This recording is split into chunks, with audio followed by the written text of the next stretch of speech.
Suara aneh di padang gurun. Cek videonya. Video ini diambil dari akun TikTok yang bernama Zakaria AL98. Di dalam videonya, dia terlihat menemukan suatu lubang yang berada di tengah-tengah padang gurun. Dan saat lubang itu dibuka olehnya, terdengar suara-suara aneh yang misterius. Coba perhatikan video ini baik-baik.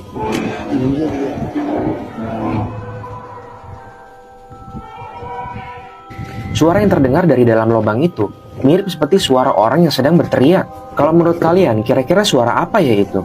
Silahkan komen.